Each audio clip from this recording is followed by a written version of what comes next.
रोज एक नई कहानी देखने के लिए चैनल को सब्सक्राइब करें और बेल आइकन दबाना ना भूलें। कियारा अपने बॉयफ्रेंड सिद्धार्थ को शादी की बात करने के लिए कैफे में बुलाती है, जहां वो उससे बोलती है, तुम्हें मुझसे शादी करनी है या नहीं? देखो बहुत हो गया, तुमने मुझे टाइम पास समझा हुआ है तो बता दो। पागल वागल हो क्या? तुम ऐसा सोच भी कैसे सकती हो यार? तुम मेरा टाइम पास नहीं, मेरा प्यार हो प्यार। और ना तुम चिंता बिल्कुल भी मत करो, मैं आ जाऊंगा माँ को लेकर और आज ही जाके ना माँ से बात करता हूँ। हाँ बात करो और चुपचाप इस संडे अपनी फैमिली को लेकर मेरे घर आ जाना शादी की बात करने। और अगर नहीं आए तो तुम्हारे एरिया में किसी की बीवी बनकर आऊंगी और रोज मुझे भाभी भाभी कहकर नमस्ते करते फिरोगे। कियारा इतना बोलकर वहां से चली जाती है और बेचारा सिद्धार्थ अकेले ही अपनी कॉफी एंजॉय करता है। जिसके बाद वो भी अपने घर जाता है, जहां अपनी माँ सुमन को कियारा के बारे में सब बताने के बाद बोलता है, माँ, कियारा के घर ना इस संडे रिश्ता लेकर नहीं गई ना तो वो किसी और से शादी कर लेगी। कोई नहीं बेटा, हम जाएंगे तेरे साथ उसके घर रिश्ता लेकर। तू मुझे पहले ही बताया था तो मैं पहले ही चलती तेरे साथ, तू भी ना। वाह, माँ तो कितनी मॉडर्न है यार। मुझे तो लगा माँ मना कर देंगी। माँ, मुझे लगा ना कहीं आप बुरा ना मान जाओ कि मैंने लड़की देख ली है, इसलिए आपको बताने से डर रहा था। अरे अपने बेटे की खुशी के आगे मैं अपनी नाराजगी थोड़ा ना रखूंगी। चल संडे को चलते हैं, फिर शादी पक्की होगी तो मुझे बहुत सारे फंक्शन की तैयारियां भी करनी होगी। संडे का दिन नजदीक आ जाता है और सिद्धार्थ अपनी माँ के साथ कियारा के घर उसका हाथ मांगने जाता है। कियारा की माँ राधा को सिद्धार्थ और उसका परिवार पसंद आ जाता है, इसीलिए वो भी बिना झिझक के अपनी बेटी का हाथ सिद्धार्थ के हाथों में दे देती है। शादी का मुहूर्त 1 महीने बाद का निकलता है और अब दोनों ही घरों में शादी की तैयारियां शुरू होती हैं। सिद्धार्थ के घर में रिश्तेदार आना शुरू हो जाते हैं। सबसे पहले आते हैं उसके फूफा किशोर। उनके आते ही सिद्धार्थ उनके पैर छूते हुए बोलता है, अरे फूफा जी, आप आ गए? लेकिन क्यों? मेरा मतलब है कि आने में कोई परेशानी तो नहीं हुई ना आपको? बुआ नहीं आई? अरे तेरी बुआ को बहुत काम था इसलिए वो नहीं आई। मैं आ गया ना, शादी में तो रौनक मुझे ही लानी है। रौनक नहीं, बवाल करना है। मतलब हमारे रिश्तेदारों की शादी में ना मैंने हमेशा आपको ड्रामे करते हुए देखा है। कुछ बोले क्या तुम बेटा? अरे फूफा जी, आपको कुछ बोल सकता हूँ क्या मैं? हैं? अरे नहीं नहीं, चलो चलो अंदर चलो। दिन गुजरते हैं और दोनों घरों में शादी की रस्में शुरू होती हैं। हल्दी की रस्म में किशोर हल्दी की थाल लेकर सिद्धार्थ के पास बैठता है और उसको बोलता है, अरे हल्दी तो मैं लगाऊंगा तेरे को रगड़ रगड़ के, देखिए कितना निखार आएगा तेरे पे। जी जी फूफा जी, लगा लीजिए, आपको रोकने का दम किस में है? सिद्धार्थ को किशोर बहुत ही रगड़ रगड़ के हल्दी लगाता है, तो वहीं कियारा की हल्दी बहुत ही प्यार से लगती है।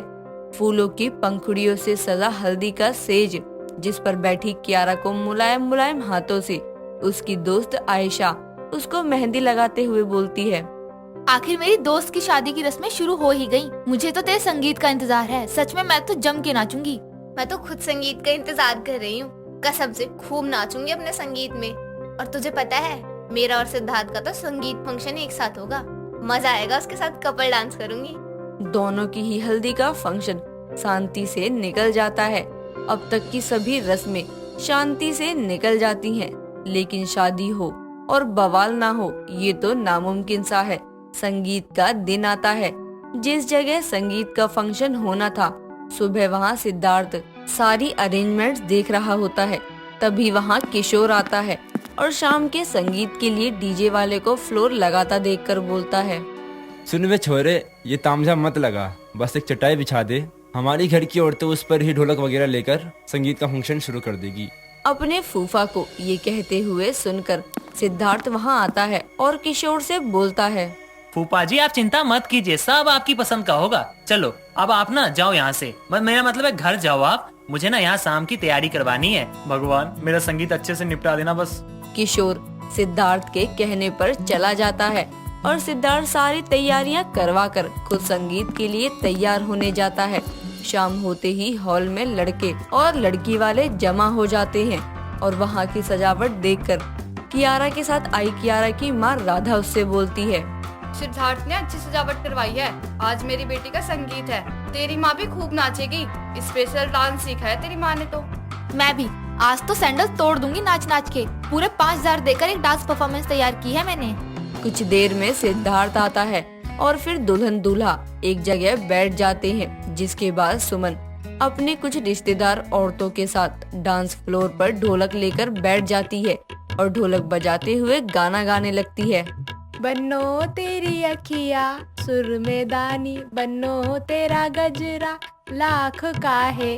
अरे भाभी वो वाला गाना गाओ ना। सास गाली देवे देवर जी समझा लेवे, ससुराल गेंदा फूल। अरे नंदोई जी चिंता ना करो, सब गाना गाएंगे। अरे लंबा संगीत चलेगा। सिद्धार्थ तो ये सब आराम से देख रहा होता है। तभी कियारा धीरे से उसके कान में बोलती है, ये सब क्या है सिद्धार्थ? तुम्हारे घर वाले डांस फ्लोर पर बैठ गए और ये कैसे अजीब अजीब से गाने गाने लगे हैं। मेरे घर वालों को डांस करना है, इनको स्टेज से हटाओ। यार हमारे यहाँ संगीत ऐसे ही होती है यार, मैं क्या करूँ? खुद ही देख लो यार, डांस फ्लोर मैंने खुद लगवाया था यार, लेकिन ये देखो ये सब उस पर चटाई बिछा कर बैठ गए। कियारा आगे कुछ बोलती उससे पहले आयशा ही फ्लोर पर बैठी आंटियों के पास जाकर बोलती है, अरे ये आप लोग क्या कर रही हैं? संगीत फंक्शन है, डांस फ्लोर पर बैठकर ये बोरिंग से गाने क्यों गा रही हैं? हटिए यहाँ से, हमें डांस परफॉर्मेंस शुरू करनी है। ओ लड़की, ये क्या बदतमीजी है? अरे हमारे यहाँ ऐसे ही संगीत होता है। सिद्धार्थ तुमने बताया नहीं इसको? अरे अंकल जी, ऐसे पुराने जमाने में होता था, अब तो डांस होता है डांस। और आपके इन बोरिंग से गानों के चलते हमारे डांस परफॉर्मेंस का टाइम निकल रहा है। और डीजे वाले गाना लगा। आयशा डीजे वाले से बोले चूड़ियां गाना लगवाकर उन्हीं आंटियों के बीच जाकर नाचने लगती है, जिससे सभी उठकर साइड हो जाती हैं। ये देखकर सुमन को गुस्सा आता है और वो सिद्धार्थ के पास जाकर बोलती है, सिद्धार्थ ये क्या हो रहा है?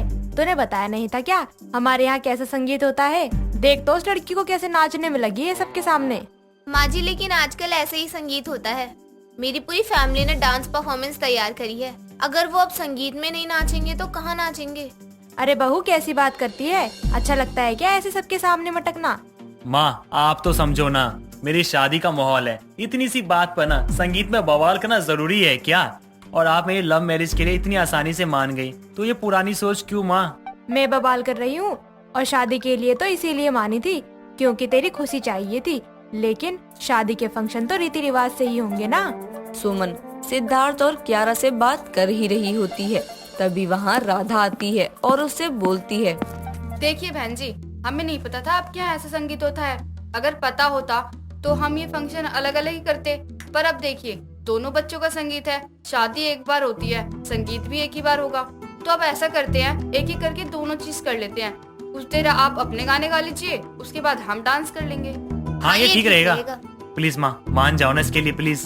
कियारा और सिद्धार्थ के इतनी मिन्नत करने के बाद सुमन इस बात के लिए राजी हो जाती है और फिर वो सब ये बात सबको बताते उससे पहले ही किशोर गाने बंद करवाता हुआ बोलता है, बस अब कोई संगीत नहीं होगा यहाँ।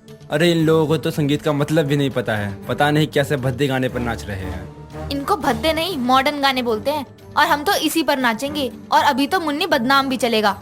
बस करो सब। दोनों की आवाज सुनकर हॉल में एकदम शांति छा जाती है, जिसके बाद सुमन अपने रिश्तेदार को और राधा अपने रिश्तेदारों को समझाती है। और पहले सुमन अपने रिश्तेदारों के साथ कुछ शादी विवाह के गाने गा लेती है और फिर राधा अपने परिवार के साथ डांस परफॉर्मेंस देती है और आखिर में संगीत का अंत करते हुए सिद्धार्थ और कियारा भी एक बेहद खूबसूरत सा कपल डांस करते हैं और अपने संगीत को बवाल के बावजूद यादगार बना लेते हैं।